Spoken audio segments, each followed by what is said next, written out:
This is a sneak peek into the new California Residential Purchase Agreement. This is a draft for the final revision to be released in June of this year in the post-NAR settlement era. Now, unlike the other forms that I did some videos on this morning, this doesn't have very significant changes.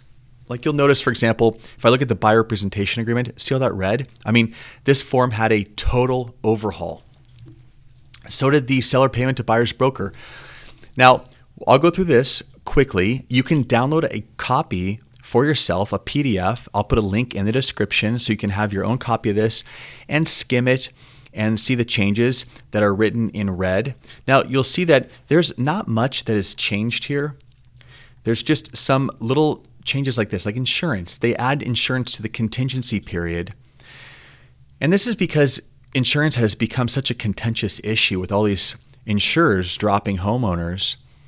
And then they add stuff like solar panels for the leased items, and they name the civil code for HOA disclosures.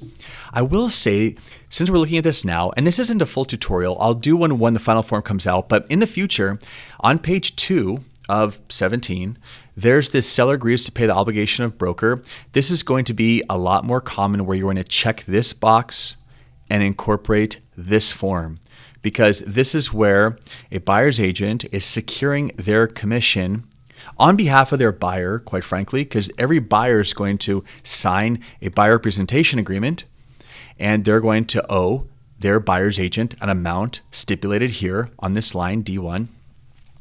And so this is where you check the box to incorporate this form, the SPBB, asking that the seller pay a commission, and that offsets what the buyer has to pay you, the buyer's agent. So just keep in mind, this is important. This is going to be a very prominent part of the purchase agreement going forward. All right, scrolling down, not much has changed. Wildlife disclosure is optional. I'm glad it says optional.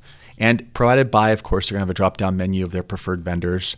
Extra line here. Extra lines are good. Extra space is good. We scroll down. Another little text verbiage about seller not being responsible for holes when they take paintings and mirrors. I mean, this is just very, very minor, even negligible stuff. Insurance, subject to the buyer finding insurance. Okay, that makes sense. I mean, this is just stuff that just builds up with time as the market changes. Scrolling through, there's a section on balconies and elevated elements.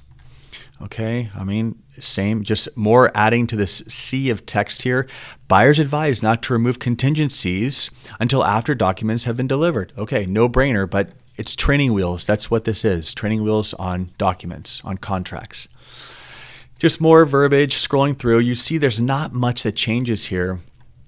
Okay, let me go toward the bottom and fair appraisal advisory, and we're at the end. There's just a little bit more verbiage about someone that's a probate sale. It relates to a probate sale.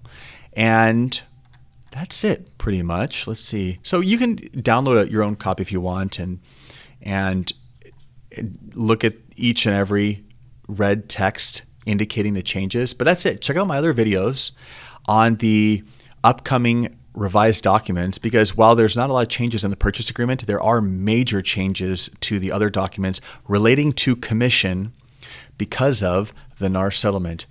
Please leave a comment. Thank you for watching.